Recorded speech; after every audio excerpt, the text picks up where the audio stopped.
Human reproduction অর্থাৎ কি মানব জনন। অর্থাৎ আমরা যেটা আলোচনা করব সেটা হচ্ছে মানব জনন। এবারে এটা হচ্ছে আমাদের 3 নাম্বার গুরুত্বপূর্ণ চ্যাপ্টার 12 এর জন্য। এবং এই হিউম্যান রিপ্রোডাকশন অর্থাৎ মানব জনন অধ্যায় থেকে আমাদের 8 থেকে 10 নাম্বারের প্রশ্ন পড়বে পরীক্ষাতে। মানে তোমাদের যে রিপ্রোডাকশন ইউনিটটা রয়েছে, রিপ্রোডাকশন ইউনিটের মধ্যে হিউম্যান রিপ্রোডাকশন এবং প্ল্যান্ট রিপ্রোডাকশন এটা সর্বাধিক বেশি ওয়েটেজ বিয়ার করে।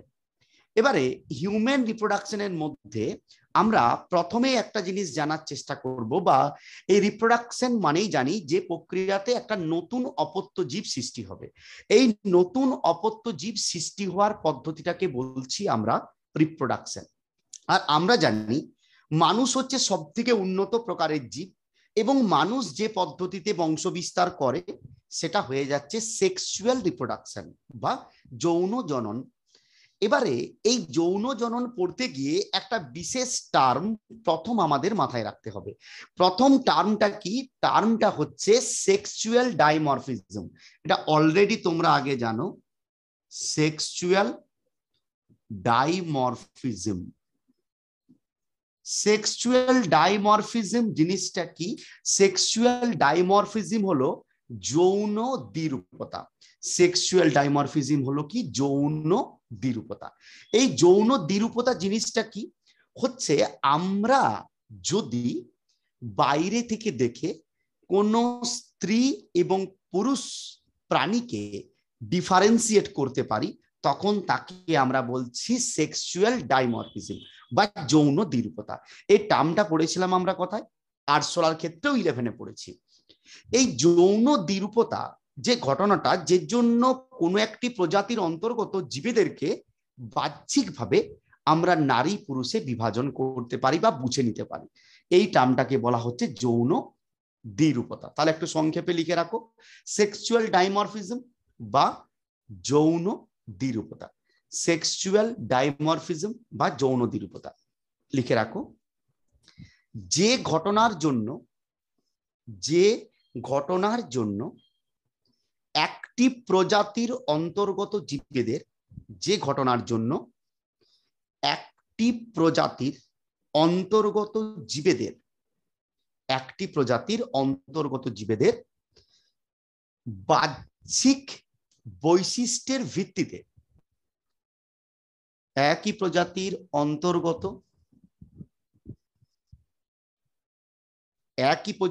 অন্তর্গত জীবেদের বাহ্যিক বৈশিষ্ট্যের ভিত্তিতে পুরুষ এবং স্ত্রী প্রাণীকে পার্থক্য করা যায়। পুরুষ এবং স্ত্রী প্রাণীকে পার্থক্য করা যায়। পুরুষ এবং স্ত্রী প্রাণীকে পার্থক্য করা যায়। তাকে পুরুষ এবং স্ত্রী প্রাণীকে পার্থক্য করা যায়, তাকে যৌন দ্বিরূপতা বলে। তাকে যৌন দ্বিরূপতা বলে। তাকে যৌন দ্বিরূপতা বলে। এবারে আমি বলবো, এবারে গুরুত্বপূর্ণ জায়গা যেটা হয়ে যাচ্ছে কি, যে রিপ্রোডাকশন যৌন দ্বিরূপতা লিখতে পারলাম। এবারে হচ্ছে রিপ্রোডাকশনে যে অঙ্গগুলো টেক পার্ট করে, মানে যে সমস্ত অঙ্গগুলো রিপ্রোডাকশনে পার্টিসিপেট করে, তাদেরকে কি বলা হয়? জননাঙ্গ বা রিপ্রোডাক্টিভ অর্গান। এবারে মনে রাখবে, এই যে রিপ্রোডাক্টিভ অর্গান, যেগুলো রিপ্রোডাক্টিভ অর্গানকে আমরা দুটো ভাগে ভাগ করতে পারি, বা জননাঙ্গ যেগুলো রিপ্রোডাক্টিভ অর্গান, এই রিপ্রোডাক্টিভ অর্গানকে আমরা কভাগে ভাগ করতে পারি? দুভাগে ভাগ করতে পারি। মনে রাখবে, এটা খুব গুরুত্বপূর্ণ। জননাঙ্গদেরকে দুভাগে ভাগ করা যায়। একটাকে বলা হচ্ছে প্রাইমারি সেক্স অর্গান, বা বলা হচ্ছে মুখ্য জননাঙ্গ। আরেকটাকে বলা হচ্ছে সেকেন্ডারি সেক্স অর্গান, যাকে বলা হচ্ছে গৌণ জননাঙ্গ। তাহলে জননাঙ্গ যেগুলো, তাদেরকে বলছি রিপ্রোডাক্টিভ অর্গান। এই রিপ্রোডাক্টিভ অর্গানগুলো দু প্রকারের, একটা হচ্ছে প্রাইমারি সেক্স অর্গান, একটা হচ্ছে সেকেন্ডারি সেক্স অর্গান। মানে ভালো করে বুঝছি, তোমরা ছোট থেকে পড়েছিলে যে সমস্ত অঙ্গগুলো কোনো একটা রিপ্রোডাকশন প্রসেসে অংশগ্রহণ করে তাদেরকে বলা হচ্ছে কি রিপ্রোডাক্টিভ অর্গান। এই রিপ্রোডাক্টিভ অর্গান হচ্ছে দু রকমের, একটা হচ্ছে মুখ্য জননাঙ্গ, একটাকে বলা হচ্ছে গৌণ জননাঙ্গ। মুখ্য মানে প্রাইমারি সেক্স অর্গান, গৌণ জননাঙ্গ মানে সেকেন্ডারি সেক্স অর্গান। এবারে এদের মধ্যে পার্থক্যটা কোথায়?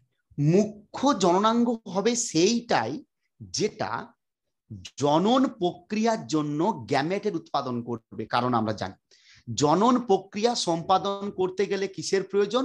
গ্যামেটের প্রয়োজন। তার মানে যে সমস্ত জননাঙ্গ গ্যামেট তৈরি করবে এবং কি করবে, আলটিমেট হরমোন তৈরি করবে। কারণ গ্যামেটের সাথে সম্পর্ক থাকবে কে? ওই যৌন হরমোনগুলো। যারা ক্ষরণ করবে তাদেরকে বলবো কি আমরা প্রাথমিক বা প্রাইমারি সেক্স অর্গান। আর যারা গ্যামেট তৈরি করবে না কিন্তু গ্যামেটটাকে এক জায়গা থেকে অন্য জায়গায় নিয়ে যাবে, কারণ জানি নিষেক তো একটা নির্দিষ্ট স্থানে হবে, তাহলে সেখানে গ্যামেটটাকে নিয়ে যেতে হবে। এই গ্যামেটের নির্দিষ্ট স্থানে নিয়ে যাওয়া, অডিও মিউট করে রাখবো, আকনিক দে, বারবার বলছি অডিও প্রথমে জয়েন হওয়ার পরে চেষ্টা করব অডিও মিউট রাখা, অডিও ভিডিও। তাহলে যারা গ্যামেটটার পরিবহন করবে এবং হরমোন নিঃসরণে যাদের ভূমিকা নেই তাদেরকে আমরা কি বলবো? গৌণ জননাঙ্গ। তাহলে এই দুটোর মধ্যে একটু পার্থক্য করি, মুখ্য জননাঙ্গ আর একদিকে লিখো গৌণ জননাঙ্গ। মুখ্য জননাঙ্গ আর আরেকদিকে লিখে রাখো গৌণ জননাঙ্গ। মুখ্য জননাঙ্গ দিয়ে আরেকদিকে লিখে রাখো গৌণ জননাঙ্গ। মুখ্য জননাঙ্গ আরেক পাশে লিখে রাখো গৌণ জননাঙ্গ। দিয়ে 1 নাম্বার পার্থক্য, এটা পরীক্ষাতে 2 নম্বরের পার্থক্য পরে বোর্ড এক্সামের ক্ষেত্রে। দিয়ে 1 নাম্বার লিখে রাখবো আমরা, 1 নাম্বার লিখে রাখবো এগুলি গ্যামেট উৎপাদনে সাহায্য করে। এগুলি গ্যামেট উৎপাদনে সাহায্য করে। মুখ্য জননাঙ্গের দিকে একটু হাত চালাবো, এগুলি গ্যামেট উৎপাদনে সাহায্য করে। নেক্সট গৌণ জননাঙ্গের দিকে, এগুলি গ্যামেটের পরিবহন করে থাকে। গৌণ জননাঙ্গের দিকে এগুলি গ্যামেটের পরিবহন করে থাকে, এগুলি গ্যামেটের পরিবহন করে থাকে। গৌণ জননাঙ্গের দিকে এগুলি গ্যামেটের পরিবহন করে থাকে। তাহলে মুখ্য জননাঙ্গ হচ্ছে যেটা, সেটা গ্যামেটের উৎপাদন করে, গৌণ জননাঙ্গ হচ্ছে গ্যামেটের পরিবহন করে। 2 নম্বর মুখ্য জননাঙ্গের দিকে লিখবো 2 নম্বর পয়েন্ট, এই অঙ্গগুলি যৌন হরমোন ক্ষরণে সাহায্য করে। এই অঙ্গগুলি যৌন হরমোন ক্ষরণ করে। এই অঙ্গগুলি যৌন হরমোন ক্ষরণ করে। নেক্সট গৌণ জননাঙ্গের দিকে, এগুলি হরমোন নিঃসরণ করে না। এগুলি হরমোন নিঃসরণ করে না বা এগুলি যৌন হরমোন নিঃসরণ করে না। এগুলি যৌন হরমোন নিঃসরণ করে না। এগুলি যৌন হরমোন নিঃসরণ করে না। যৌন হরমোন নিঃসরণ করে না। ঠিক আছে, এবারে দুটো পার্থক্য হয়ে গেল, এই দুটোই হচ্ছে বেসিক পার্থক্য। বিভিন্ন কম্পিটিটিভ এক্সামের ক্ষেত্রে পার্থক্য পরে, that is the primary sex organ is differ from secondary sex organ due to production of gamete, transfer of gamete and ultimate production of hormone। তাহলে এই তিনটার উপর বেসিস করে কি করা হয়? প্রাথমিক এবং গৌণ জননাঙ্গদেরকে পৃথক করা হয়। এবারে এক্সাম্পল বা উদাহরণ, উদাহরণ লিখে রাখবে। প্রাইমারি সেক্স অর্গানের দিকে লিখছি, উদাহরণে কিন্তু কোনো পয়েন্ট দেবো না, উদাহরণ কিন্তু কোনো পয়েন্টের মধ্যে নয়, কিন্তু প্রত্যেকটা পার্থক্যে 12-এ চেষ্টা করবে উদাহরণ কি ইনক্লুড করার, কিন্তু উদাহরণে কোনো পয়েন্টিং দেবো না। 1, 2 হয়েছে 3 নাম্বার দেবে না, শুধু উদাহরণ লিখে দাও। উদাহরণ লিখে রাখো, পুরুষের ক্ষেত্রে শুক্রাশয় এবং স্ত্রী দেহের ক্ষেত্রে ডিম্বাশয় এবং স্ত্রী দেহের ক্ষেত্রে ডিম্বাশয়। পুরুষের ক্ষেত্রে শুক্রাশয় এবং স্ত্রী দেহের ক্ষেত্রে ডিম্বাশয়। অর্থাৎ পুরুষদের ক্ষেত্রে শুক্রাশয় বা টেস্টিস সেটা হচ্ছে প্রধান সেক্স অর্গান, আর অপরপক্ষে স্ত্রী দেহের ক্ষেত্রে ডিম্বাশয়, কারণ ডিম্বাশয়ের মধ্যে ডিম্বাণু উৎপাদিত হবে আর শুক্রাশয়ের মধ্যে কি হবে, শুক্রাণু উৎপাদিত হবে। তাহলে এটা হচ্ছে গুরুত্বপূর্ণ ঘটনা। এবারে গৌণ সেক্স অর্গানগুলো এক্সাম্পল লিখবো, লিখে রাখো পুরুষের ক্ষেত্রে, উদাহরণ লিখে রাখো পুরুষের ক্ষেত্রে দিয়ে ড্যাশ দিয়ে দাও। পুরুষের ক্ষেত্রে কয়েকটা নাম লিখবো, সেখানে অনেকগুলো পাওয়া যায়, যেটা হচ্ছে কি ভাস ডিফারেন্স, ভাসা ইফারেন্সিয়া, ভাস ডিফারেন্স, ভাসা ইফারেন্সিয়া,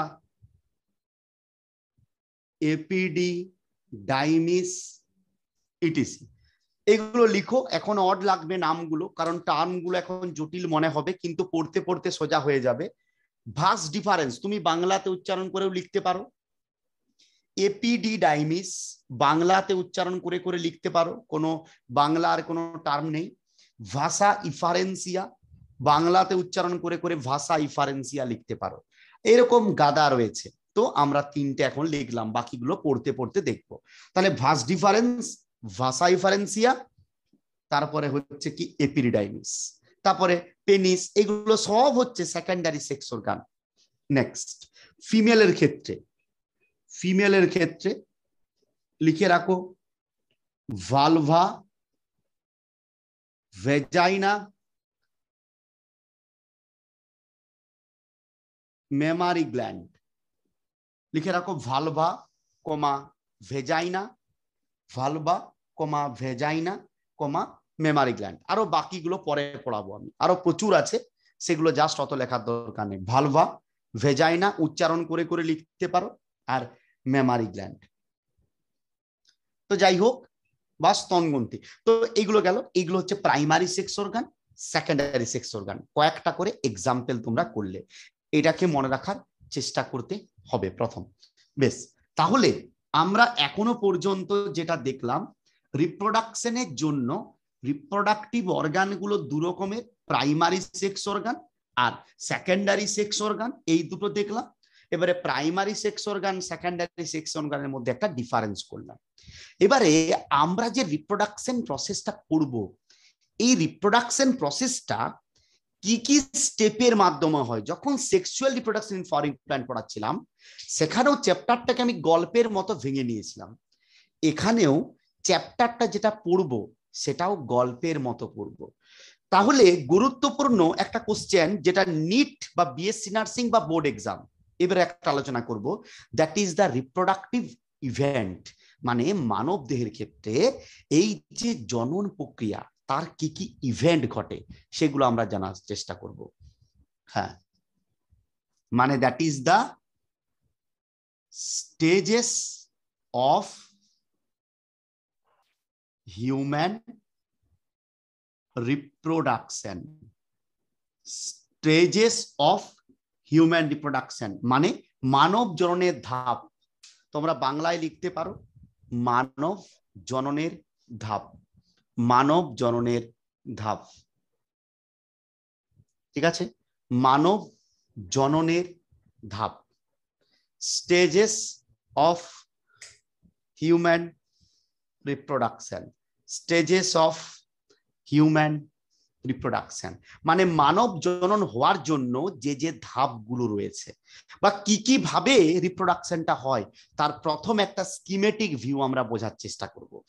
সেটার মধ্যে প্রথম যেটা দরকার, তাহলে রিপ্রোডাকশন করতে গেলে প্রথম যেটা প্রয়োজন সেটা হচ্ছে কি, প্রথম যেটা গুরুত্বপূর্ণভাবে প্রয়োজন সেটা হচ্ছে কি, গ্যামেটের উৎপাদন।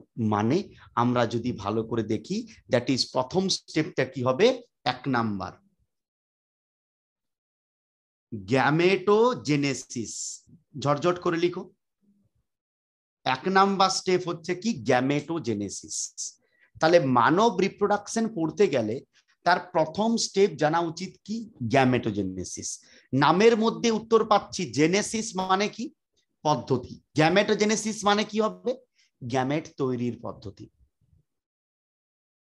এবারে লিখে রাখো, যে প্রক্রিয়ার মাধ্যমে পুরুষ দেহ নিঃসৃত শুক্রাণু যে প্রক্রিয়ার মাধ্যমে পুরুষ দেহ নিঃসৃত শুক্রাণু স্ত্রী দেহের অভ্যন্তরে, পুরুষ দেহ নিঃসৃত শুক্রাণু স্ত্রী দেহের অভ্যন্তরে, স্ত্রী দেহের পুরুষ দেহ নিঃসৃত শুক্রাণু, পুরুষ দেহ নিঃসৃত শুক্রাণু এবং এবং এবং করো এবং স্ত্রী দেহের অভ্যন্তরে, এবং স্ত্রী দেহের অভ্যন্তরে, স্ত্রী দেহের অভ্যন্তরে ডিম্বাণুর উৎপাদন ঘটে, এবং স্ত্রী দেহে ডিম্বাণুর উৎপাদন ঘটে, ডিম্বাণুর উৎপাদন ঘটে, তাকে গ্যামেটোজেনেসিস বলে। পুরুষ দেহের অভ্যন্তরে শুক্রাণু এবং স্ত্রী দেহের অভ্যন্তরে ডিম্বাণুর উৎপাদন ঘটে, তাকে গ্যামেটোজেনেসিস বলে। একদম হাত চালা, এগুলো সময় নষ্ট করে লাভ নেই, স্পিডে যাবো জায়গাটা। তাকে গ্যামেটোজেনেসিস বলে। So gametogenesis nothing but the formation of process of gamete, মানে গ্যামেট তৈরি করার যে পদ্ধতি তাকে আমরা বলছি কি গ্যামেটোজেনেসিস। এবারে এই যে গ্যামেটোজেনেসিস, এটা মানব দেহে হবে দু রকম, বুঝতেই পাচ্ছি। একটা হচ্ছে কি, লিখে রাখো স্পারমাটো এ দিয়ে, জেনেসিস দিয়ে হাইফেন দিয়ে লিখে রাখবো শুক্রাণু উৎপাদন পদ্ধতি। তারপরে হচ্ছে উজেনেসিস, মানে হচ্ছে ডিম্বাণু উৎপাদন পদ্ধতি। গ্যামেটোজেনেসিসের দুটো ধাপ, একটা হচ্ছে স্পারমাটোজেনেসিস, একটা হচ্ছে কি উজেনেসিস। একটা হচ্ছে স্পারমাটোজেনেসিস, একটা হচ্ছে উজেনেসিস।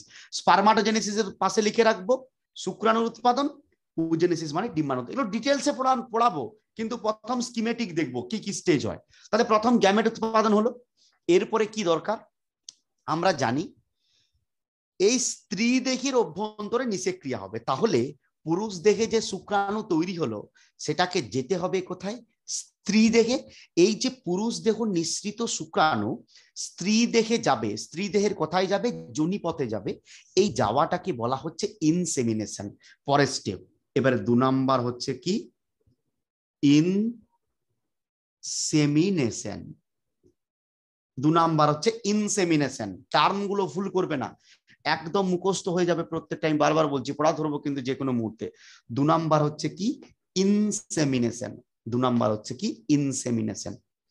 ইনসেমিনেশন লিখে রাখো, যে প্রক্রিয়ার মাধ্যমে, যে প্রক্রিয়ার মাধ্যমে পুরুষ দেহ নিঃসৃত শুক্রাণু, যে প্রক্রিয়ার মাধ্যমে পুরুষ দেহ নিঃসৃত শুক্রাণু, পুরুষ দেহ নিঃসৃত শুক্রাণু স্ত্রী দেহের যোনিপথে স্থানান্তরিত হয়। পুরুষ দেহ নিঃসৃত শুক্রাণু স্ত্রী দেহের যোনিপথে, যোনিপথে মানে ভেজাইনা, যোনিপথে স্থানান্তরিত হয়, স্ত্রী দেহের যোনিপথে স্থানান্তরিত হয়, তাকে ইনসেমিনেশন বলে, তাকে ইনসেমিনেশন বলে, তাকে ইনসেমিনেশন বলে। ঠিক আছে, তাহলে এবার দেখার চেষ্টা করো। তাহলে কি বললাম, তাহলে প্রথম জিনিস যেটা দেখছি সেটা হচ্ছে কি গ্যামেট তৈরি হলো, দ্বিতীয় পাতে ট্রান্সফার হলো, দ্বিতীয় স্টেপে, that is the transfer of সিমেন।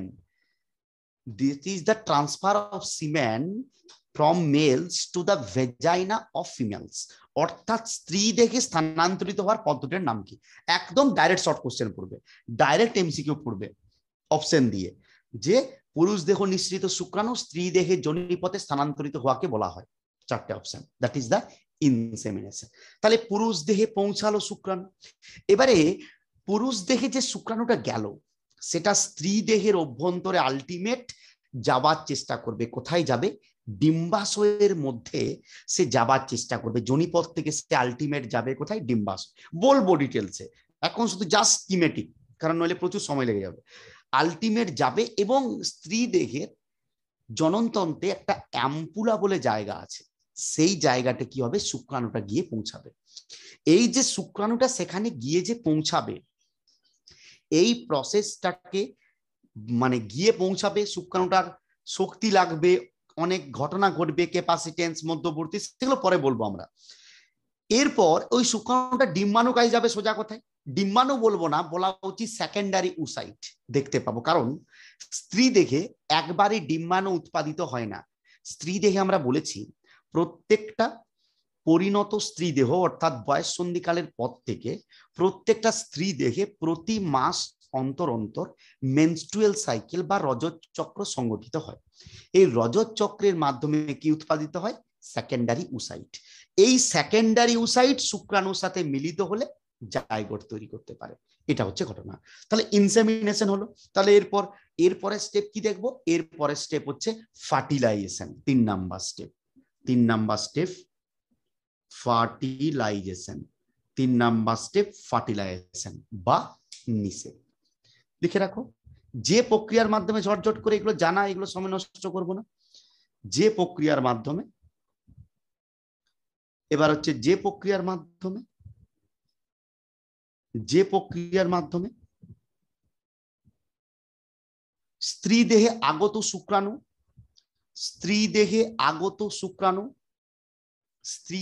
আগত শুক্রাণু ডিম্বাণুর সাথে মিলিত হয়। স্ত্রী দেহে আগত শুক্রাণু ডিম্বাণুর সাথে মিলিত হয়, তাকে নিষেক বলে। নেক্সট, তাহলে নিষেক হলো। এরপর কি হবে বলতো? নিষেকের পর শুক্রাণু ডিম্বাণু থেকে কি তৈরি হবে? জাইগোট। এবারে জাইগোটটা বিভাজিত হবে, গাদা কোষপুঞ্জ তৈরি করবে। এই যে জাইগোটটা যে বিভাজিত হবে, এর বিভিন্ন দশা তোমরা জানো, 3টে দশা আগেও পড়েছো, মরুলা, ব্লাস্টুলা, গ্যাস্টুলা। এই যে দশাগুলো যাবে, মরুলা তারপরে ব্লাস্টুলা, এই যে বিভাজন হবে, এই ঘটনাটাকে বলা হচ্ছে কি? ক্লিভেজ। তাহলে 4 নাম্বার প্রসেস কি? ক্লিভেজ। 4 নাম্বার প্রসেস হচ্ছে ক্লিভেজ। 4 নাম্বার প্রসেস হচ্ছে ক্লিভেজ। বাংলাতে উচ্চারণ করে লিখতে পারো, লিখে রাখো ডিসফাইনেশনটা চট করে। নিষেক পরবর্তী জাইগোট কোষ বিভাজনের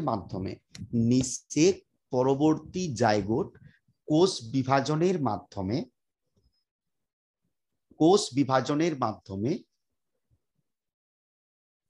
মরুলা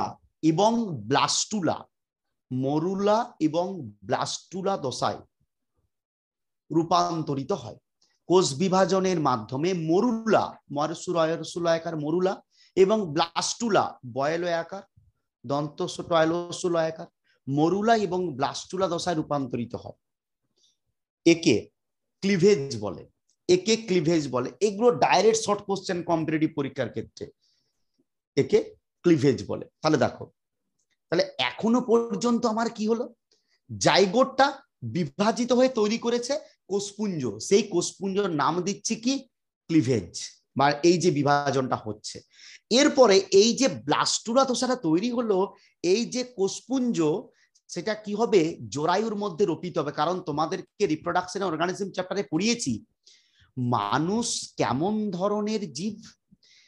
আমরা পড়েছিলাম 3 রকমের জীবের কথা বলেছিলাম। একবার তোমাদের কাছ থেকে উত্তর চাইবো, that is the viviparous germination বা ভিভিপেরি। তারপরে দেখেছিলাম ওভোভিভিপেরাস আর হচ্ছে ওভিপেরাস, ভিভিপেরাস, ওভোভিভিপেরাস। তো মানুষের ক্ষেত্রে কোন ক্যাটাগরির মধ্যে পড়বে? মানুষ হচ্ছে কি?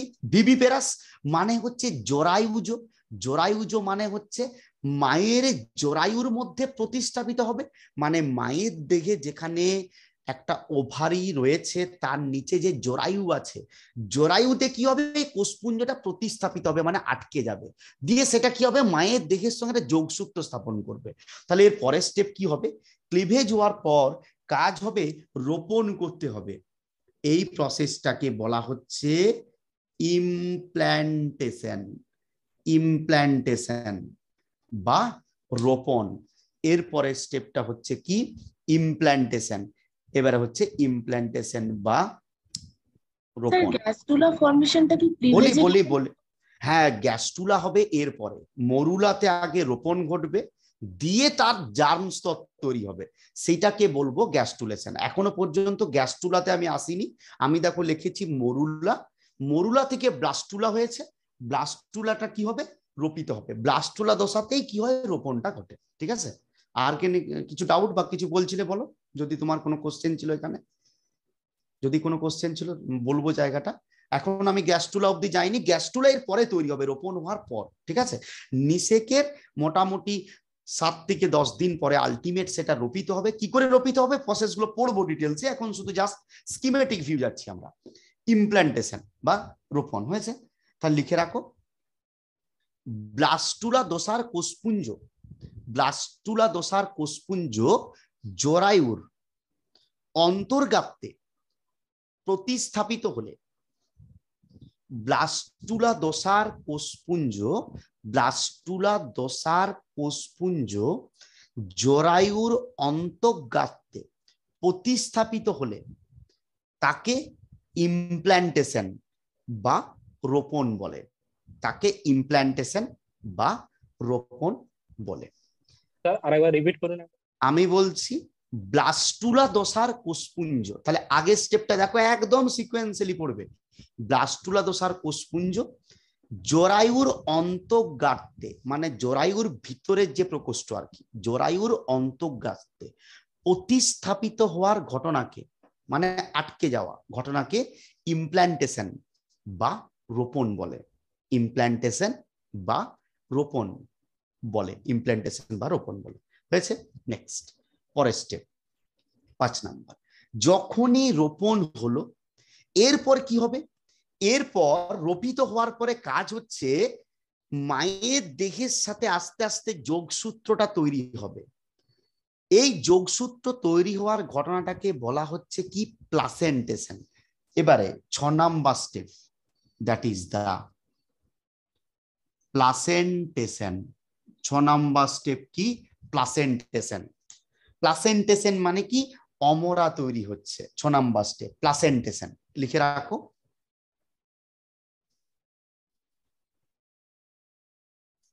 ব্লাস্টুলা রোপিত হওয়ার পর, লিখবো ডেফিনেশন এখানে, ব্লাস্টুলা রোপিত হওয়ার পর মাতৃদেহের সাথে, ব্লাস্টুলা রোপিত হওয়ার পর মাতৃদেহের সাথে, মাতৃদেহের সাথে যে যোগসূত্র সৃষ্টি হয়, যে যোগসূত্র নয়, রোপিত হওয়ার পর মাতৃদেহের সাথে যোগসূত্র স্থাপিত হয়, একে প্লাসেন্টেশন বলে। যোগসূত্র স্থাপিত হয়, একে প্লাসেন্টেশন বলে। যোগসূত্র স্থাপিত হয়, একে প্লাসেন্টেশন বলে। যোগসূত্র স্থাপিত হয়, একে প্লাসেন্টেশন বলে। যোগসূত্র স্থাপিত হয়, একে প্লাসেন্টেশন বলে। যোগসূত্র স্থাপিত হয়, একে প্লাসেন্টেশন বলে। ঠিক আছে, নেক্সট।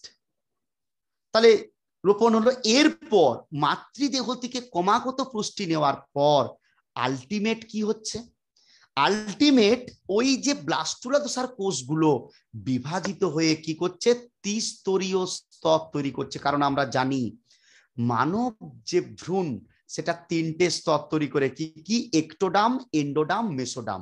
ওই ত্রিস্তরীয় জার্ম স্তর, জার্ম স্তর মানে জনন স্তর, ওই স্তর থেকে গোটা বডির সমস্ত পার্টগুলো তৈরি হবে।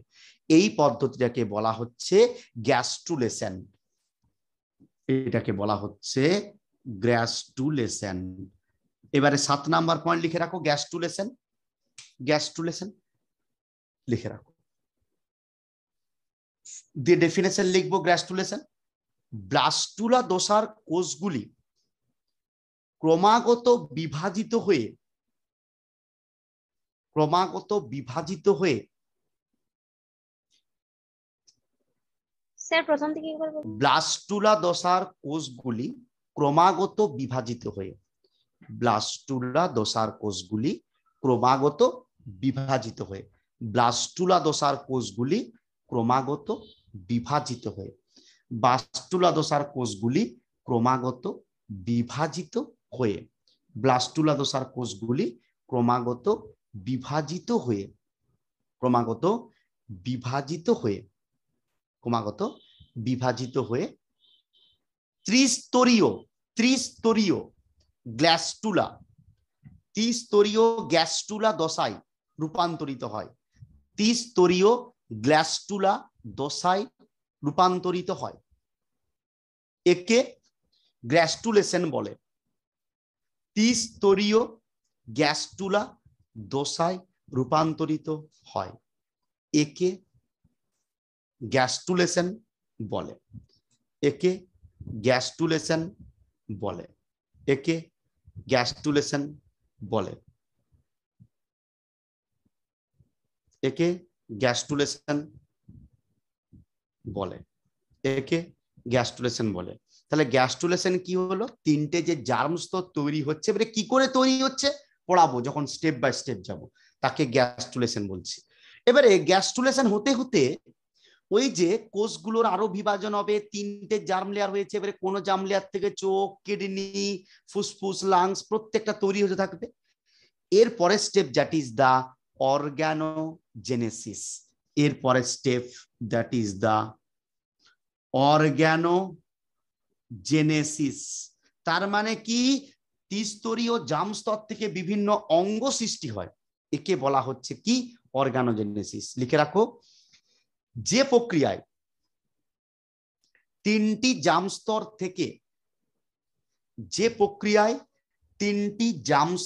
থেকে মানব দেহের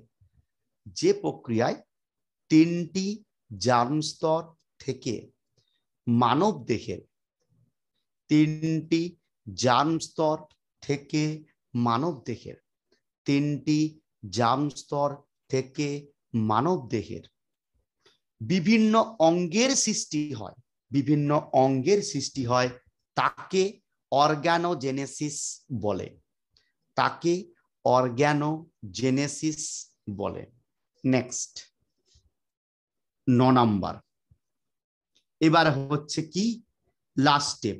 অর্গান তৈরি হলো, এবারে ভ্রূণ আস্তে আস্তে পরিণত হবে। এই পরিণত ভ্রূণকে বলা হচ্ছে ফিটাস। পরিণত ভ্রূণকে বলা হচ্ছে কি? ফিটাস। মানে এই 6 মাসের পর ভ্রূণটা যে পরিণত ভ্রূণ হয়, তার আগে এমব্রায়ো বলছিলাম, ঠিক আছে? পরিণত এমব্রায়োকে কি বলা হচ্ছে? ফিটাস বলা হয়। একটু স্টার দিয়ে লিখে রাখো, পরিণত ভ্রূণকে ফিটাস বলা হয়। এটা শর্ট কোশ্চেন পড়বে পরীক্ষার ক্ষেত্রে। পরিণত ভ্রূণকে ফিটাস বলা হয়। ফয়রস্টি টয়াকার দন্তস্য, ফিটাস, FOETUS, ফিটাস বলা হয়। এবারে পরিণত ভ্রূণ হয়ে গেল, এবারে ভ্রূণটা কি হবে? যখনই পরিণত ভ্রূণ ফিটাস তৈরি হলো, এরপর যখন তার 9 মাস 10 দিন বয়স হবে, তখন মায়ের দেহ থেকে বাইরে বেরিয়ে আসবে বিশেষ পদ্ধতির মাধ্যমে। এই পদ্ধতিটাকে বলা হচ্ছে পারচুরেশন। পারচুরেশন। এবারে পরের স্টেপ, লাস্ট স্টেপ, পারচুরেশন। PRTURATION, পারচুরেশন। এবারে হচ্ছে কি? পারচুরেশন। ঠিক আছে, পারচুরেশন। পরিণত ভ্রূণ বা সন্তান মাতৃদেহ থেকে বাইরের পরিবেশে বেরিয়ে আসার ঘটনাকে পরিণত ভ্রূণ বা পরিণত ফিটাস বা ভ্রূণ জালিকেচ বা সন্তান মাতৃদেহ থেকে পরিবেশে বেরিয়ে আসার ঘটনাকে পারচুরেশন বলে। পারচুরেশন বলে। বেরিয়ে আসার ঘটনাকে পারচুরেশন বলে। বেরিয়ে আসার ঘটনাকে পারচুরেশন বলে। ঠিক আছে, বেরিয়ে আসার ঘটনাকে পারচুরেশন বলে, মনে রাখবে। তাহলে এইগুলো গেল টোটাল হিউম্যান রিপ্রোডাকশনের পরপর যে ঘটনাগুলো আমার দেখতে হবে রিপ্রোডাকশনের জন্য। এবারে এদের মাঝে যা প্রসেস ঢুকে থাকবে সেগুলো দেখবো। তাহলে ফার্স্ট স্টেপ কি? Gamete formation. গ্যামেটটা দু রকমের হবে, স্পার্ম তৈরি হবে, ওভাম তৈরি হবে। স্পারমাটোজেনেসিস, ওজেনেসিস দিয়ে স্পার্মটা ট্রান্সফার হবে ফিমেল বডিতে, সেটাকে বলা হচ্ছে ইনসেমিনেশন। তারপরে হচ্ছে তাদের মিলন ঘটবে অ্যাম্পুলাতে, দ্যাট ইজ দ্য ফার্টিলাইজেশন। ফার্টিলাইজেশনের পর মরুলা ব্লাস্টুলার মতো কোষ বিভাজন হবে, দ্যাট ইজ দ্য ক্লিভেজ। ক্লিভেজের পর ব্লাস্টুলা দশাটা কি হবে? জরায়ুতে রোপিত হবে, that is the implantation. Next হচ্ছে তারা মাতৃদেহের সঙ্গে যোগসূত্র স্থাপিত হবে, দ্যাট ইজ প্লাসেন্টেশন। প্লাসেন্টা হওয়ার পর 3টে জার্ম স্তর তৈরি হবে, that is the gastrulation. Gastrulation হওয়ার পর কি হবে, বিভিন্ন অঙ্গগুলো তৈরি হবে 3টে স্তর থেকে, that is the organogenesis. And last step হচ্ছে সমস্ত সন্তান পরিণত হওয়ার পর যখন দেহের বাইরে বেরিয়ে আসবে সেটাকে বলবো পার্চুরেশন। এবারে এই যে গোটা ঘটনাটা দেখলাম বা মানব দেহের এই যে টোটাল স্টেপ গুলো আমি দেখছি, এই মানব দেহের স্টেপ গুলো বা জননের ধাপ হচ্ছে দুটো, মানে একটা হচ্ছে প্রি রিপ্রোডাক্টিভ ফেজ, একটা হচ্ছে পোস্ট রিপ্রোডাক্টিভ স্টেজ। মানে আমরা যদি মানব জনন লক্ষ্য করি তো মানব দেহের জীবনের দুটো দশা, তাহলে একটু লিখে রাখো, মানব দেহের জীবনের দুটি দশা, মানব জীবনের দুটি দশা, দেহের করো না, মানব জীবনের দুটি দশা দিয়ে 1 নাম্বার লিখে রাখো। দুটি দশা 1 নাম্বার হয়ে যাচ্ছে কি, 1 নাম্বার হচ্ছে কি প্রি এমব্রায়োনিক স্টেজ, মানে আর একটা হচ্ছে পোস্ট এমব্রায়োনিক স্টেজ। একটা হচ্ছে কি pre embryonic, pre embryonic stage বলতে পারি বা এমব্রায়োনিক স্টেজ করে দাও, প্রিতে লেখার দরকার নাই। একটা হচ্ছে এমব্রায়োনিক স্টেজ, মানে হচ্ছে ভ্রূণজ দশা। 1 নাম্বার হচ্ছে এমব্রায়োনিক স্টেজ বা ভ্রূণজ দশা, দিয়ে হাইফেন দিয়ে লিখে রাখবো। নিষেক প্রক্রিয়া থেকে, এমব্রায়োনিক স্টেজ লিখে রাখো, নিষেক প্রক্রিয়া থেকে মাতৃদেহে পরিণত সন্তান ভূমিষ্ঠ হওয়ার আগের সময়কে, পরিণত সন্তান ভূমিষ্ঠ হওয়ার আগের সময়কালকে,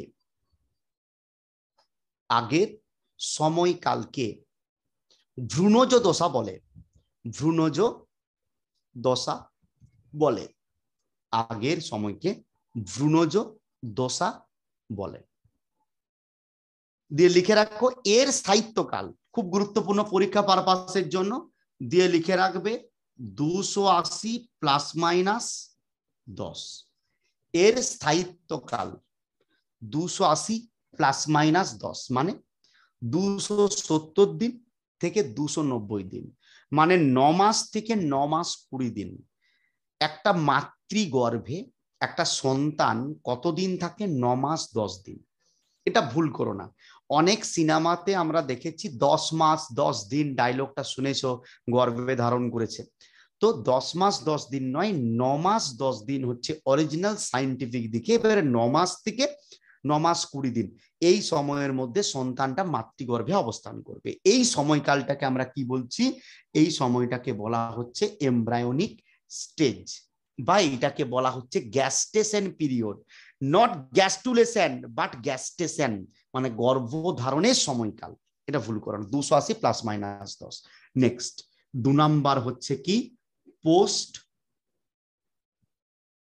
এমব্রায়োনিক স্টেজ, মানে ভ্রূণ পরবর্তী দশা। 2 নাম্বার ভ্রূণ পরবর্তী দশা, ভ্রূণ পরবর্তী দশা, পোস্ট এমব্রায়োনিক স্টেজ, ভ্রূণ পরবর্তী দশা বা post embryonic stage, post embryonic stage বা ভ্রূণ পরবর্তী দশা। ঠিক আছে, তো লিখে রাখো সন্তান ভূমিষ্ঠ হওয়া থেকে মৃত্যুর আগে পর্যন্ত যে দশা, তাকে সন্তান ভূমিষ্ঠ হওয়া থেকে, সন্তান ভূমিষ্ঠ হওয়া থেকে মৃত্যুর আগে পর্যন্ত, মৃত্যুর আগে পর্যন্ত যে দশা, তাকে পোস্ট এমব্রায়োনিক স্টেজ, তাকে পোস্ট এমব্রায়োনিক স্টেজ বলে। Post embryonic stage, post embryonic stage, post embryonic stage বলে, হয়েছে, বা ভ্রূণ পরবর্তী দশা বলে। বেশ, তাহলে দেখো এখনো পর্যন্ত যেগুলো পড়লাম সেটা হচ্ছে রিপ্রোডাক্টিভ স্টেজগুলো দেখলাম, মেল রিপ্রোডাক্টিভ সিস্টেম বা ফিমেল রিপ্রোডাক্টিভ সিস্টেম। এবারে পর পর পর এটা গেল ইন্ট্রোডাক্টরি পার্ট। এরপরে চলে আসবো এক একটা পার্টকে নিয়ে আলোচনা। আজকে প্রথম আলোচনা শুরু করব mail reproductive system. Mail reproductive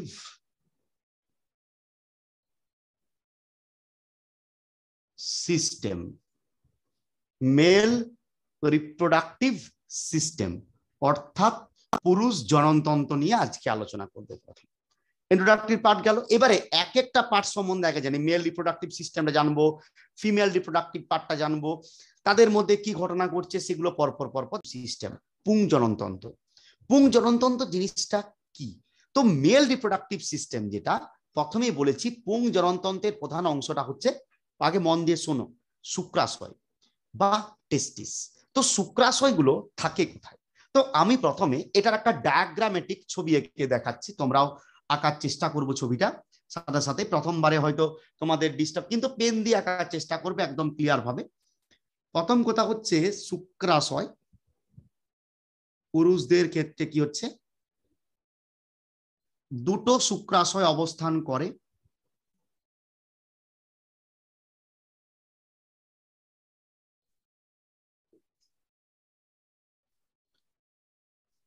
প্রথমে এঁকে নিলাম, যেমন ভাবে আঁকছি সেরকম ভাবে আঁকার চেষ্টা করো, তাহলে প্রত্যেকেরই কি হবে, প্রত্যেকেরই সুবিধা হবে। এটা একদম সেম করো, মোছামুছির প্রয়োজন নেই।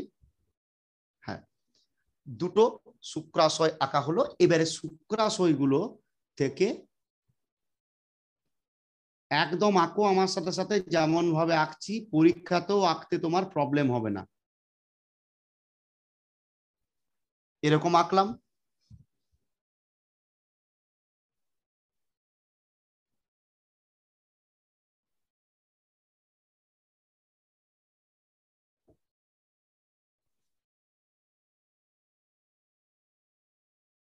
আঁকলাম। এগুলো হচ্ছে এপিডিডাইমিস,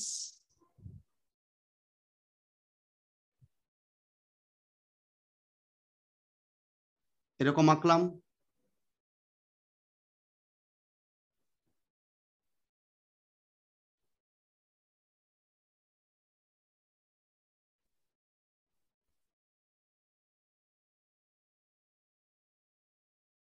আঁকো আগে এটা। নেক্সট, এখানে একটা গ্ল্যান্ড আছে,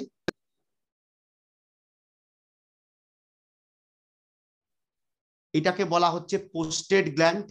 এবং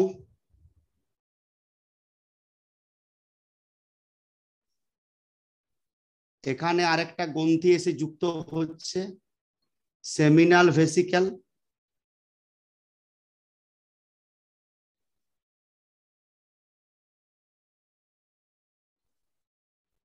যাই হোক, ডাকলাম। নেক্সট, এখানে এটা নেমে আসছে ইউরেথ্রা, এখানে একটা গ্ল্যান্ড, এখানে একটা গ্ল্যান্ড, ইউরেথ্রা নেমে এলো। এবং এটা কি করবে, পেনিস অবস্থান করবে এই জায়গাতে, বা শিশ্ন অবস্থান করবে। এটা হচ্ছে মেল রিপ্রোডাক্টিভের ডায়াগ্রামেটিক আঁকছি। এবং এরকম পিরামিডের ন্যায় প্রকোষ্ঠগুলো আছে।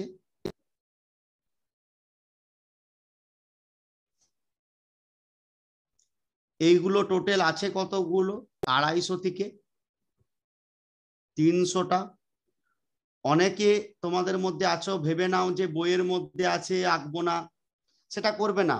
এইগুলো আঁকলে নিজেদের মতো অভ্যাস হয়ে যাবে একবার, যেমনই হোক, কোনো প্রবলেমের কিছু নেই। আর আমার চোখের ডিস্টার্বের জন্য একটু আপ ডাউন হতে পারে হোয়াইট বোর্ডে, তো চোখে যেন আমার -6 মতো পাওয়ার আর কি, যাই হোক একটু প্রবলেম হয় আর কি।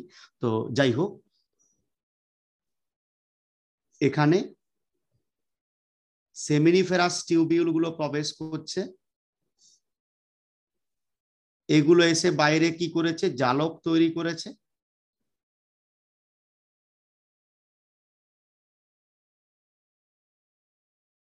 দিয়ে এরকম একটা নল সৃষ্টি করেছে। প্রত্যেকটা বলছি আমি, প্রত্যেকটা একদম পড়াবার সময় বোঝাবো জায়গাটা।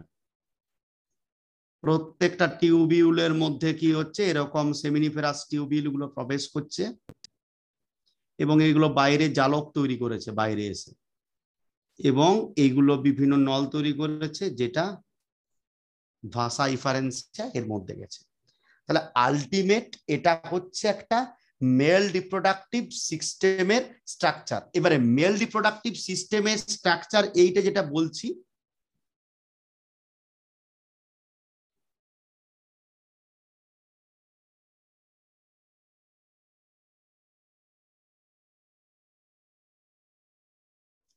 এই যে টেস্টিস গুলো, এইগুলো হচ্ছে টেস্টিস, দুপাশে দুটো। এই টেস্টিস গুলো আরো বিভিন্ন আবরক দ্বারা আবৃত থাকে। এই টেস্টিসটা একটা থলির মতো স্ট্রাকচারের মধ্যে কি হয়, ফিমেল বডির মেল বডির বাইরে দিকে ঝুলন্ত অবস্থায় থাকে এবং একটা থলির মতো স্ট্রাকচারের মধ্যে অবস্থান করে। এই স্থলির মতো যে স্ট্রাকচার, সেই স্ট্রাকচারটাকে আমি বলছি কি, স্কোটাম নামক থলি। তাহলে এবারে প্রত্যেকটা লেখাবো, কোনো চাপ নেই। এটা যেটা করেছি, এটা আমি দেখাতে চাইছি স্কোটাম স্যাক, মানে একটা থলির মতো অংশের মধ্যে অবস্থান করছে। এটা হচ্ছে মেন আমাদের যে বা পুরুষ দেহের যে টেস্টিস, তার সেকশন টেস্টিস আছে কোটা, দুটো। এবারে দেখো টেস্টিস গুলো কেমন ভাবে আছে, একটা থলির ন্যায় স্ট্রাকচারের মধ্যে অবস্থান করছে। এই থলির মতো স্ট্রাকচারটাকে কি বলা হচ্ছে, স্কোটাম নামক থলি। এই টোটাল যে থলিটা, থলির মধ্যে কটা টেস্টিস রয়েছে, দুটো রয়েছে। এবারে এই গল্পটাই আমি তোমাদেরকে প্রথম গুরুত্বপূর্ণভাবে বলবো। তাহলে ঘটনা হচ্ছে, পুরুষ জননতন্ত্রের প্রথম যেটা আলোচনা করব স্ক্রোটাম, বা যেটাকে বলা হচ্ছে যে টেস্টিস ধারণকারী যে থলি, সেটা। এখানে একটা তরলপূর্ণ থলি রয়েছে টেস্টিস, যেখানে শুক্রাশয়গুলো অবস্থান করছে, তাকে বলছি স্ক্রোটাম। এই স্ক্রোটাম গুলো কি হচ্ছে, প্রথম যখন একটা সন্তান 6 মাস বয়স, মানে যখন একটা পুত্র সন্তান মাতৃগর্ভে জন্মলাভ করেছে, যখন যার বয়স হচ্ছে 6 মাস, তারপর থেকে তার টেস্টিস গুলো প্রাথমিক অবস্থায় উদর গহ্বর বা পেটের মধ্যে অবস্থান করে। এরপর সেটা কি হয়, উদর গহ্বর থেকে 6 মাস বয়সের পর টেস্টিস গুলো পেট থেকে ওই যে স্কোটাম বাইরের দিকে অবস্থিত যে থলি, তার সাথে একটা যোগসূত্র স্থাপন করে একটা নালী, সেই নালীটার নাম হচ্ছে ইঙ্গুইনাল ক্যানেল। ইঙ্গুইনাল ক্যানেলে ওই 6 মাস বয়সের পর স্কোটাম থলিতে টেস্টিস গুলো নেমে আসে, এবং টেস্টিস গুলো স্কোটাম থলিতে নেমে আসার পর স্কোটাম থলিতে কতগুলো শুক্ররজ্জু বা স্পার্মাটিক কর্ডের সাহায্যে আটকে থাকে, কতগুলো সুতোর মতো অংশের সাহায্যে স্কোটাম গুলো ঝুলন্ত অবস্থায় থাকে। এবং স্কোটামটা ওই টেস্টিসের সাথে যে আটকে থাকে, বা স্কোটামটা থলির মধ্যে যে টেস্টিস গুলো আটকে থাকে, সেখানে একটা জয়নিং পোর্শন যেটাকে বলা হচ্ছে গুবারনাকুলাম। গুবারনাকুলাম এবং স্পার্মাটিক কর্ড, এই দুটোর সাহায্যে কি হচ্ছে, শুক্রাশয়গুলো ঝুলন্ত অবস্থায় থাকতে পারে। এবারে প্রশ্ন হলো, মানব দেহের পুরুষদের শুক্রাশয়গুলো কেন পেটের মধ্যেই থাকলো না, কেন সেটা একটা অতিরিক্ত থলির মধ্যে নেমে এলো? কারণ আমি বলছি, শুক্রাশয়গুলোর যে শুক্রাশয়ের মধ্যে কি হবে, স্পার্মাটোজেনেসিস আগে শুনে নি, বা শুক্রাণু উৎপাদন।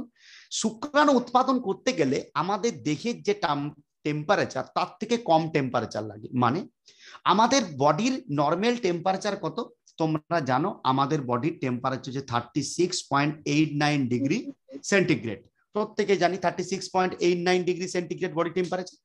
তার থেকে 2 থেকে 3 ডিগ্রি টেম্পারেচার কম হয় কার, স্কোটাম নামক যে থলিটা রয়েছে।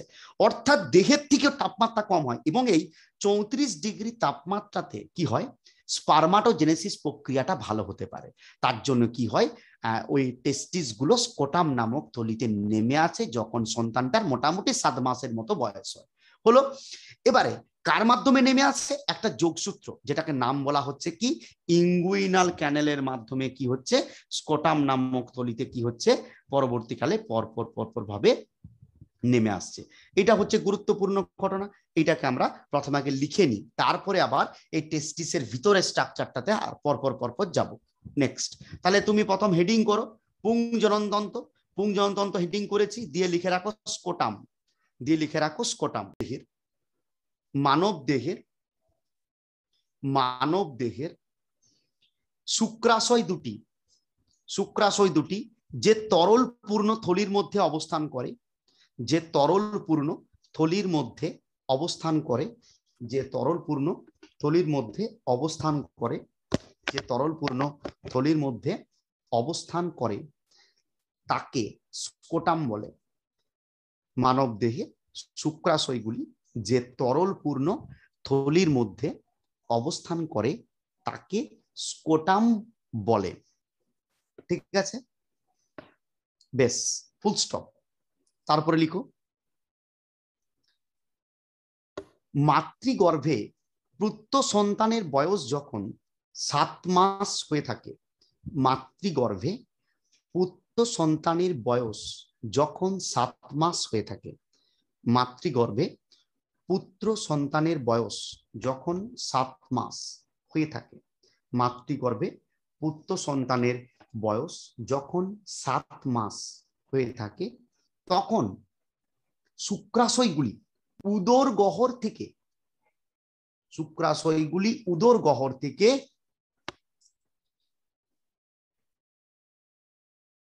ইঙ্গুইনাল ক্যানেল, ইঙ্গুইনাল উচ্চারণ করে করে বাংলায় লিখতে পারো, ইঙ্গুইনাল ক্যানেল এর মাধ্যমে, ইঙ্গুইনাল ক্যানেল এর মাধ্যমে, ইঙ্গুইনাল ক্যানেলের মাধ্যমে উদর গহ্বর থেকে ইঙ্গুইনাল ক্যানেলের মাধ্যমে স্কোটাম থলিতে নেমে আসে, স্কোটাম থলিতে নেমে আসে, নেমে আসে। কারণ কারণ কারণ ফুল স্টপ। কারণ স্কোটাম থলির তাপমাত্রা দেহ তাপমাত্রা অপেক্ষা, কারণ স্কোটাম থলির তাপমাত্রা দেহ তাপমাত্রা অপেক্ষা, কারণ স্কোটাম থলির তাপমাত্রা দেহ তাপমাত্রা অপেক্ষা 2 থেকে 3 ডিগ্রি সেন্টিগ্রেড কম হয়। কারণ স্কোটাম থলির তাপমাত্রা দেহ তাপমাত্রা অপেক্ষা 2 থেকে 3 ডিগ্রি সেন্টিগ্রেড কম হয়, 2 থেকে 3 ডিগ্রি সেন্টিগ্রেড কম হয়। এবং এবং এই তাপমাত্রায় শুক্রাণু উৎপাদন প্রক্রিয়া ভালোভাবে সম্পাদিত হতে পারে, এবং এই তাপমাত্রায়, এবং এই তাপমাত্রায় শুক্রাণু উৎপাদন পদ্ধতি ভালোভাবে সংগঠিত হতে পারে। কারণ এই তাপমাত্রায় শুক্রাণু উৎপাদন পদ্ধতি ভালোভাবে সংগঠিত হতে পারে, শুক্রাণু উৎপাদন পদ্ধতি ভালোভাবে সংগঠিত হতে পারে, শুক্রাণু উৎপাদন পদ্ধতি ভালোভাবে সংগঠিত হতে পারে, শুক্রাণু উৎপাদন পদ্ধতি ভালোভাবে সংগঠিত হতে পারে। হলো, শুক্রাণু উৎপাদন পদ্ধতি ভালোভাবে সম্পাদিত হতে পারে। তাহলে কেন টেম্পারেচার কম সেটা বুঝতে পারলাম। এবং এই যে টেস্টিস গুলো এবারে লিখে রাখো, শুক্রাশয়গুলি স্কোটাম থলির মধ্যে, স্কোটাম থলির মধ্যে,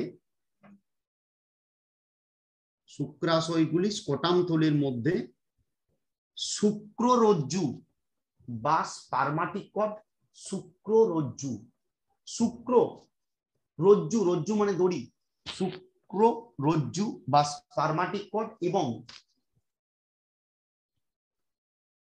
গুবারনাকুলাম এর সাহায্যে শুক্রাশয়গুলি স্পারমাটিক কর্ড বা শুক্ররজ্জু এবং গুবারনাকুলাম এর সাহায্যে ঝুলন্ত অবস্থায় অবস্থান করতে পারে, ঝুলন্ত অবস্থায় অবস্থান করতে পারে, ঝুলন্ত অবস্থায় অবস্থান করতে পারে, ঝুলন্ত অবস্থায় অবস্থান করতে পারে, ঝুলন্ত অবস্থায় অবস্থান করতে পারে। ঠিক আছে, ঝুলন্ত অবস্থায় অবস্থান করতে পারে। বাস, এবারে দেখো যেটা লেখালাম স্কটাম সম্বন্ধে ইনফরমেশন জানলে তোমরা, আশা করি প্রত্যেককে লিখতে পেরেছি এবং বুঝতে পেরেছি। এটা গেল মেল রিপ্রোডাক্টিভ সিস্টেমের প্রথম আউটার একটা নলেজ। নেক্সট এবারে চলে আসছে, এবারে আসি এই যে ওভারঅল মেল রিপ্রোডাক্টিভ সিস্টেমটা বললাম, তার মধ্যে আমি দেখব শুক্রাশয়ের লম্বচ্ছেদ করে দেখব, শুক্রাশয়টাকে লম্বা লম্বি যদি এরকম কাটি তাহলে কি রকম দেখতে হবে, একটা শুক্রাশয়ের ছবি এঁকে দেখাবার চেষ্টা করব এবং ক্লিয়ারলি প্রত্যেককে বোঝাবার চেষ্টা করব যে শুক্রাশয়ের বিভিন্ন যে পার্ট যেগুলো রয়েছে সেগুলো। তো প্রত্যেকে ছবিটা একবার আঁকো ভালো করে, প্রত্যেকে ছবিটা আঁকার চেষ্টা করব বড় করে জায়গাটা, যাতে ক্লিয়ার বুঝতে পারি আমরা প্রত্যেকে।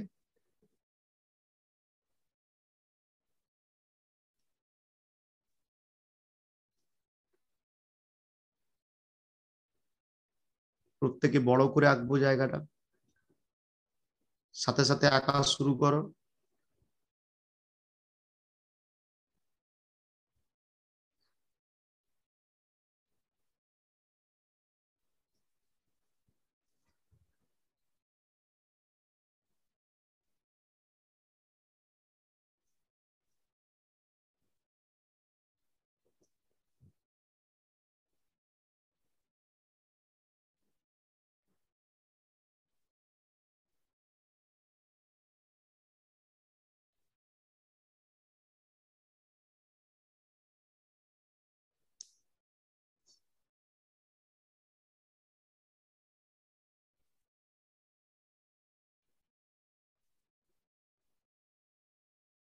প্রত্যেকে ছবিটা ভালো করে আঁকবে।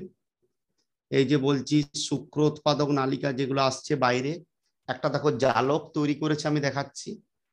এই জালক থেকে কি হচ্ছে, আবার 10-15টার মতো নালী তৈরি করেছে, মানে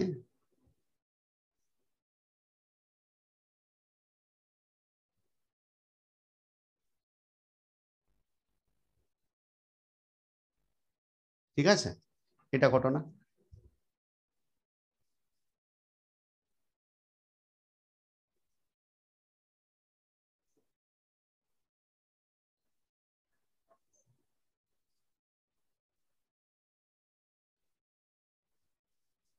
আঁকলাম প্রত্যেকে ক্লিয়ার করে, ঠিক আছে। এইখানে স্তরটা একটা স্তর রয়েছে, এবারে বড় করে এটাকে ফোকাস করব, এটা নিয়ে আলোচনা করব। ওই একসঙ্গে প্রথম ছবিটা দেখালাম হলো, নেক্সট হচ্ছে এই দাগ দিচ্ছি, এগুলো হচ্ছে আরেকটা স্তর,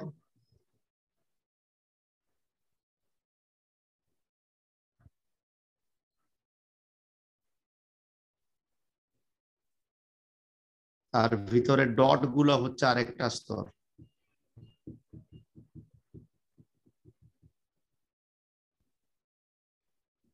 ঠিক আছে, ক্লিয়ার করে আঁকলাম বড় করে যাতে বুঝতে পারি প্রত্যেকে, ক্লিয়ার। এবারে দেখো প্রত্যেকটা নাম দিই। স্কোটাম থলিটার এটা সব দিকে বাইরের লেয়ার যেটা, সেটাকে বলা হচ্ছে টিউনিকা ভেজাইনালিস, সেটাকে বলা হচ্ছে কি টিউনিকা ভেজাইনালিস। দ্বিতীয় লেয়ার যেটা, তাকে বলা হচ্ছে টিউনিকা অ্যালবুজিনিয়া, টিউনিকা অ্যালবুজিনিয়া। সব থেকে ভিতরের লেয়ার টিউনিকা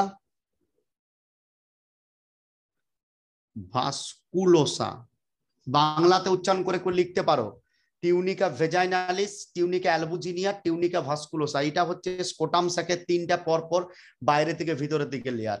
এরপরে এখানে যে পিরামিড সদৃশ বা ত্রিভুজাকৃতির অংশগুলো দেখতে পাচ্ছি, এগুলোকে কি বলা হচ্ছে? এগুলোকে বলা হচ্ছে, এগুলো কতগুলো থাকে? 200 থেকে 250টা থাকে। আমি আমার আঁকার সুবিধার জন্য, বোঝার সুবিধার জন্য 3টে গেছি। এটা হচ্ছে কি? Testicular lobule. টেস্টিকুলার লবিউল, ঠিক আছে। প্রতিটি টেস্টিকুলার লবিউলের ভিতরে যে নালীটা প্রবেশ করেছে, এই নালীটাকে বলা হচ্ছে শুক্র উৎপাদক নালিকা বা সেমিনিফেরাস টিউবিউল। প্রত্যেককে পড়া ধরবো কিন্তু। টেস্টিকুলার লবিউল, এই টার্মগুলো স্যার জটিল বলে মনে রাখতে পারছি না এরকম কোনো কথা নয়। সেমিনিফেরাস টিউবিউল এর ভিতরে অবস্থান করেছে। এবারে সেমিনিফেরাস টিউবিউল গুলো বাইরের দিকে কি তৈরি করেছে? জালক তৈরি করেছে। এটাকে আমরা কি বলবো? রেটিটেস্টিস, ঠিক আছে। রেটিটেস্টিস গুলো দেখো আরো কতগুলো নল তৈরি করেছে, নলাকার গঠন, কতগুলো? 10 থেকে 15টা। এগুলোকে বলা হচ্ছে ভাষা ইফারেন্সিয়া। এই নালীগুলোকে বলা হচ্ছে ভাষা ইফারেন্সিয়া, ঠিক আছে। এবারে এই যে অংশটা, এই উপরের দিকের অংশটাকে বলা হচ্ছে কওডা। কওডা, এইটাকে বলা হচ্ছে কর্পাস কাউপুট।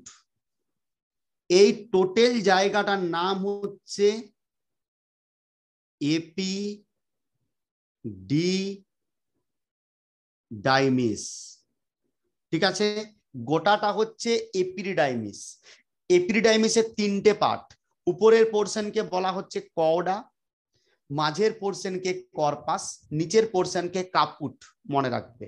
এবং এই যে নালীটা বেরিয়েছে এটাকে বলা হচ্ছে ভাস ডিফারেন্স। এটাকে বলা হচ্ছে ভাস ডিফারেন্স। প্রত্যেকে চট করে রেখে নি, আশা রাখবো হয়ে গেলে আমাকে জানাবো, ইনফর্ম করব। আশা করি হয়ে যাবে অনেকের, আমি ধীরে ধীরে করছি এই কারণের জন্য। একদম একই সাথে করতে হবে। বইয়ের মধ্যে ভালোভাবে পাবে না, বুঝতে পারবে না, প্রবলেম, আমি বারবার বলছি। তাই ক্লাসে যেটা করাবো, ক্লাসের ছবি পরীক্ষাতে সেগুলোই আঁকার চেষ্টা করবে আমরা ইজিলি, ঠিক আছে। তো যাই হোক, দেখো এইটা হচ্ছে টেস্টিসের একটা সেকশন, লঙ্গিটিউডিনাল ভিউ অফ টেস্টিস। এইটাই এখানে বড় করে জুম করে দেখিয়েছি। এখানে দেখতে পাচ্ছি কি, টেস্টোটাম নামক থলিটা 3টা লেয়ার, টিউনিকা ভেজাইনালিস, টিউনিকা অ্যালবুজিনিয়া, টিউনিকা ভাস্কুলোসা। এবং এর ভিতরে যে পিরামিডের মতো প্রকোষ্ঠ 200 থেকে 250টা আছে, টেস্টিকুলার লবিউল। টেস্টিকুলার লবিউলের মধ্যে প্রবেশ করছে সেমিনিফেরাস বেসিক, সেমিনিফেরাস টিউবিউল। এই সেমিনিফেরাস টিউবিউলের মধ্যে কি হবে? শুক্রাণু উৎপাদিত হবে। সেমিনিফেরাস টিউবিউলের মধ্যে কি হবে? শুক্রাণু উৎপাদন হবে। তাই এটাকে বলা হচ্ছে শুক্র উৎপাদক নালিকা। তাই এটাকে কি বলা হচ্ছে? শুক্র উৎপাদক নালিকা। ক্লিয়ার? নেক্সট, তারপর শুক্র উৎপাদক নালিকাগুলো বাইরে বেরিয়ে একটা জালক তৈরি করে, যখন যেখানে ডিপ কালো দেখতে পাচ্ছি, এটাকে বলা হচ্ছে কি? এই পোর্শনটাকে তোমার বলা হচ্ছে কি? রেটিটেস্টিস। এই পোর্শনটাকে বলা হচ্ছে কি? রেটিটেস্টিস। এই পোর্শনটাকে বলা হচ্ছে রেটিটেস্টিস। এবার রেটিটেস্টিস থেকে যে 10 থেকে 15টা টিউবের ন্যায় সৃষ্টি হয়েছে, এগুলোকে বলা হচ্ছে ভাষা ইফারেন্সিয়া। এবং তারপর ভাষা ইফারেন্সিয়া গুলো যে নালীতে এসে যুক্ত হচ্ছে, বৃহৎ অংশ যেখানে শুক্রাণু সাময়িকভাবে জমা থাকে, এটাকে বলা হচ্ছে এপিডিডাইমিস। এপিডিডাইমিস এতটা পোর্শন। উপরে পোর্শনকে কওডা, মাঝের পোর্শনকে কর্পাস, নিচের পোর্শনকে কাউপুট বলা হয়। এবং এখান থেকে তৈরি হচ্ছে ভাস ডিফারেন্স। তারপর দেখো এই ভাস ডিফারেন্স গুলো যুক্ত হচ্ছে কোথায়? এটা হচ্ছে পোস্টেড গ্ল্যান্ড, এই যে গ্ল্যান্ডটা, তার সঙ্গে যুক্ত আছে ইজাকুলেটরি ডাক্ট। এগুলো মানে আমি তোমাকে দেখাচ্ছি, এখানে আবার লিখছি, দেখো এইটা হচ্ছে ভাস ডিফারেন্স, বুঝতে সুবিধা হবে। ভাস ডিফারেন্স, এইটা হচ্ছে কি? Prostate gland. প্রোস্টেট গ্ল্যান্ড, ঠিক আছে। এইটার নাম হচ্ছে সেমিনাল ভেসিক্যাল। এটাও একটা গ্ল্যান্ড, নামগুলো জটিল। এই নালীটার নাম হচ্ছে ইজাকুলেটরি ডাক্ট। এইগুলো এসে আলটিমেট যার সাথে যুক্ত হচ্ছে এটা হচ্ছে ইউরেথ্রা বা মূত্রনালী, ইউরেথ্রা বা মূত্রনালী, ঠিক আছে। তারপরে এগুলো আছে বাল্বো ইউরেথ্রার গ্ল্যান্ড বা এটাকে বলা হচ্ছে কাউপার্স গ্ল্যান্ড, এইটা হচ্ছে এখানে আছে পেনিস বা শিশ্ন। তাহলে এইটা হচ্ছে মেল রিপ্রোডাক্টিভ সিস্টেমের ছবিগুলো। তাহলে আশা করি এই ছবিটা প্রত্যেকে রাখা হয়ে গেছে, তাই তো? এবার এটাকে আমরা লেখা শুরু করবো, এই জায়গাটাকে এক্সপ্লেন করার চেষ্টা করবো আমরা। যেমন ছবি এঁকেছি ছবি অনুযায়ী, কারণ আমি বারবার বলছি ছবি ছাড়া কিছু করবে না। 12-এ সায়েন্টিফিক ভাবে সাজাবো, লিখে রাখো।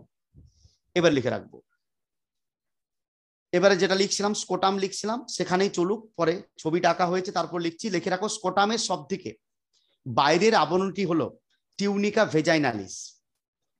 স্কোটামের সবচেয়ে বাইরের আবরণটি হলো স্কোটামের সবচেয়ে বাইরের আবরণটি হলো টিউনিকা ভেজাইনালিস, টিউনিকা ভেজাইনালিস।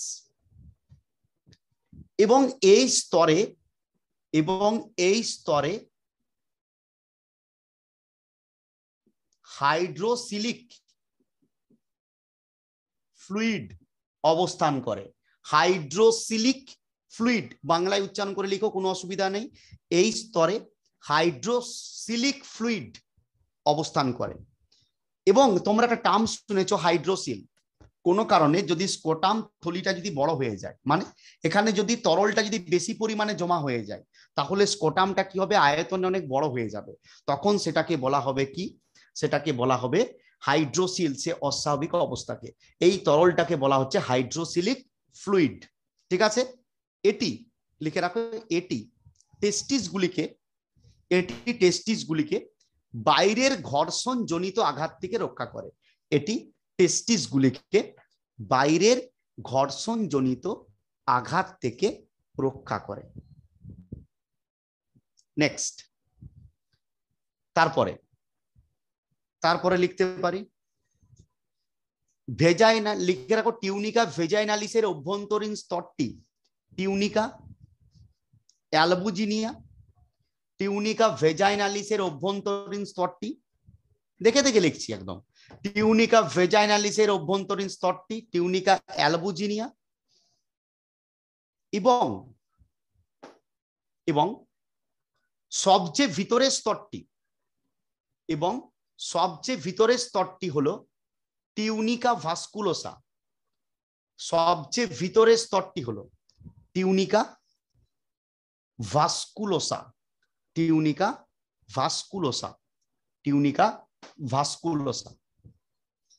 এবং এটি রক্তবাহ সমন্বিত হয়ে থাকে, এবং এটি রক্তবাহ সমন্বিত হয়ে থাকে। বেশ, হয়ে গেল, স্কোটামের লেয়ার গুলো হয়ে গেল। এবারে তুমি পরপর পয়েন্ট ওয়াইজ লিখে দিতে পারো।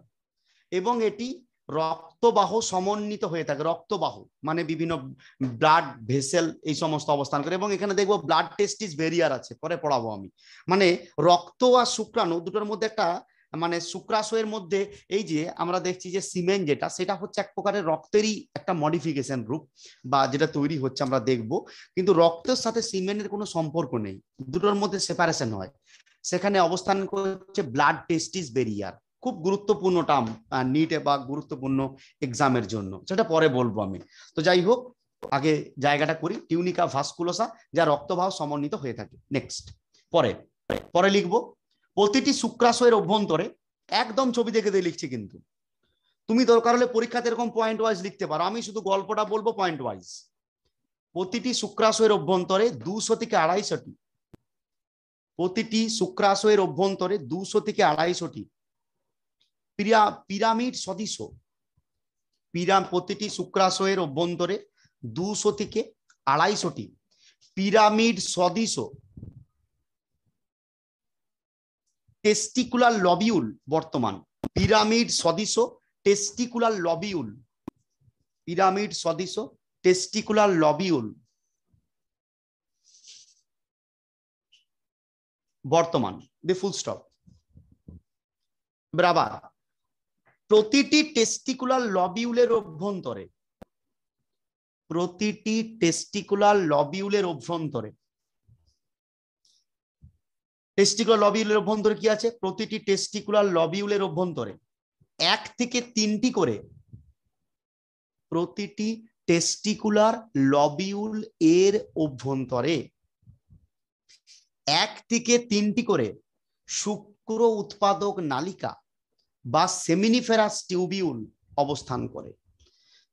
শুক্র উৎপাদক নালিকা বা সেমিনিফেরাস টিউবিউল অবস্থান করে। শুক্র উৎপাদক নালিকা বা সেমিনিফেরাস টিউবিউল অবস্থান করে। শুক্র উৎপাদক নালিকা বা সেমিনিফেরাস টিউবিউল অবস্থান করে। সেমিনিফেরাস টিউবিউল অবস্থান, সেমিনিফেরাস শুক্র উৎপাদক নালিকা বা সেমিনিফেরাস টিউবিউল অবস্থান করে। Full stop. এবারে কি লিখবো দেখতেই পাচ্ছ, এই যে শুক্র উৎপাদক নালিকাগুলো বাইরের দিকে সেই জালক তৈরি করেছে, তা কি তৈরি করবে? রেডি টেস্টিস। তো তার আগে আরেকটা পয়েন্ট লিখবো, লিখে রাখো, ওখানে লিখছি ফুল স্টপ দিয়ে। প্রতিটি শুক্র উৎপাদক নালিকার অভ্যন্তরে, প্রতিটি শুক্র উৎপাদক নালিকার অভ্যন্তরে শুক্রাণু সৃষ্টি হয়। প্রতিটি শুক্র উৎপাদক নালিকার অভ্যন্তরে শুক্রাণুর সৃষ্টি হয়। প্রতিটি শুক্র উৎপাদক নালিকার অভ্যন্তরে শুক্রাণু সৃষ্টি হয়। হয়ে গেল এটা। নেক্সট, পরের পাঠে চলে আসবো। কি হচ্ছে? রেডি টেস্টিস। পেরা চেঞ্জ করে করে সব লিখে যেতে পারি, কোনো অসুবিধা নেই। আমি বারবার বলছি, পয়েন্ট ওয়াইজ লিখতে পারি। লিখে রাখো, শুক্র উৎপাদক নালিকাগুলি টেস্টিকুলার লবিউলের দিকে, শুক্র উৎপাদক নালিকাগুলি টেস্টিকুলার লবিউলের বাইরে দিকে, শুক্র উৎপাদক নালিকাগুলি টেস্টিকুলার লবিউলের বাইরে দিকে, শুক্র উৎপাদক নালিকাগুলি টেস্টিকুলার লবিউলের বাইরের দিকে যে জালক গঠন করে, যে জালক গঠন করে, যে জালক গঠন করে তাকে, যে জালক গঠন করে তাকে রেটি টেস্টিস বলে। তাকে রেটি টেস্টিস, RETE, দেখো লেখা আছে, রেটি টেস্টিস নাম দিইনি, দিয়েছি দেখো, RETE, রেটি টেস্টিস বলে। ঠিক আছে, রেটি টেস্টিস বলে, দিয়ে ফুল স্টপ দিয়ে। এটি শুক্র উৎপাদক নালিকা থেকে শুক্রাণুর পরিবহন করে। এটা পরীক্ষাতে পড়বে, রেটি টেস্টিস কি, এর কাজ কি? এটি শুক্র উৎপাদক নালিকা থেকে শুক্রাণুর পরিবহন করে, শুক্রাণুটা ট্রান্সফার করবে, শুক্রাণুর পরিবহন করে। নেক্সট, পরের পয়েন্ট, রেটি টেস্টিস অঞ্চল থেকে, পরে রেটি টেস্টিস অঞ্চল থেকে 10 থেকে 15টি, রেটি টেস্টিস অঞ্চল থেকে 10 থেকে 15টি নালিকা গুলিকে ভাসা ইফারেন্সিয়া বলে। ভাসা ইফারেন্সিয়া বলে। 10 থেকে 15টি নালিকা কে ভাসা ইফারেন্সিয়া বলে। এদেরও কাজ শুক্রাণুর পরিবহন, এদেরও কাজ শুক্রাণুর পরিবহন, এদেরও কাজ শুক্রাণুর পরিবহন। ঠিক আছে, তাহলে ভাষা ইফারেন্সিয়া অবধি হলো। এবারে পরের স্টেপ কি? এপিরিডাইমিস। এবারে লিখে রাখবে, এবারে লিখে রাখবো, ভাষা ইফারেন্সিয়াগুলি যে বৃহৎ নালিকার সাথে, ভাষা ইফারেন্সিয়াগুলি যে বৃহৎ স্ফীত নালিকার সাথে, ভাষা ইফারেন্সিয়াগুলি যে বৃহৎ স্ফীত নালিকার সাথে সংযুক্ত হয়েছে, সংযুক্ত হয়েছে, তাকে এপিডিডাইমিস বলে। তাকে এপিডিডাইমিস বলে। বৃহৎ নালিকার সাথে যুক্ত হয়েছে, তাকে এপিডিডাইমিস বলে। এটি 3টি অঞ্চল নিয়ে গঠিত। ফুল স্টপ দিয়ে, এটি 3টি অঞ্চল নিয়ে গঠিত, দিয়ে ABC, 3টি অঞ্চল নিয়ে গঠিত। নালিকার সাথে কি বললেন? নালিকার সাথে অমনি করে আবার বলা যাবে না। আমি বললাম ইফারেন্সিয়াগুলি, ইফারেন্সিয়াগুলি যে বৃহৎ নালিকার সাথে সংযুক্ত হয়েছে তাকে এপিডিডাইমিস বলে। একদম ছবি দেখো তোমার খাতা দিয়ে লিখো, এপিডিডাইমিস বলে। ঠিক আছে, এপিডিডাইমিস বলে। এটি তিনটি অঞ্চল নিয়ে গঠিত, এটি তিনটি অঞ্চল নিয়ে গঠিত। দিয়ে এক, এ দিয়ে কর্ডা এপিডিডাইমিস, বি দিয়ে কর্পাস এপিডিডাইমিস, সি দিয়ে কাউপুট এপিডিডাইমিস। এ দিয়ে কর্ডা এপিডিডাইমিস, বি দিয়ে কর্পাস এপিডিডাইমিস, সি দিয়ে কাউপুট এপিডিডাইমিস, সি দিয়ে কাউপুট এপিডিডাইমিস। হলো তিনটে পার্ট। দিয়ে লিখে রাখো এর কাজ খুব গুরুত্বপূর্ণ, বা এপিডাইমিসের প্রধান কাজ হলো, এর কাজ বা লিখতে পারো এপিডিডাইমিসের প্রধান কাজ হলো শুক্রাণুর সাময়িকভাবে সঞ্চয় করা। এপিডিডাইমিসের প্রধান কাজ হলো শুক্রাণুর সাময়িকভাবে সঞ্চয় করা। এপিডিডাইমিসের প্রধান কাজ হলো শুক্রাণুর সাময়িকভাবে সঞ্চয় করা, সঞ্চয় করা। এবারে ফুল স্টপ দাও।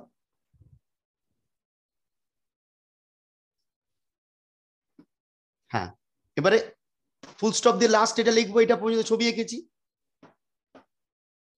এপিডিডাইমিস থেকে, এপিডিডাইমিস থেকে যে নালিকাগুলি সৃষ্টি হয়েছে, এপিডিডাইমিস থেকে যে নালিকাগুলি সৃষ্টি হয়েছে তাকে ভাস ডিফারেন্স বলে। এপিডিডাইমিস থেকে যে নালিকাগুলি সৃষ্টি হয়েছে তাকে ভাস ডিফারেন্স বলে। এই যে এপিডিডাইমিস থেকে যে নালিকাগুলি সৃষ্টি হয়েছে তাকে ভাস ডিফারেন্স বলে, তাকে ভাস ডিফারেন্স বলে। ঠিক আছে, ক্লিয়ার? হ্যাঁ, দেখো এই যে টেস্টিস বা স্কোটামটাকে সহজ সেকশন করে লঙ্গিচুডানাল ভিতে কি কি পেলাম একদম পর পর পর পর ছবি দেখে বললাম। আমি আবারও বলছি, 12 এর একটা পার্টও ছবি ছাড়া করব না। ছবি ছাড়া যে করবে বোকামি করবে, বোকার মতো পড়া হবে। 12 এর জায়গাটা বিরাট সোজা কিন্তু জটিল। আবার বলছি 12 এর জায়গাটা হচ্ছে কনসেপচুয়াল।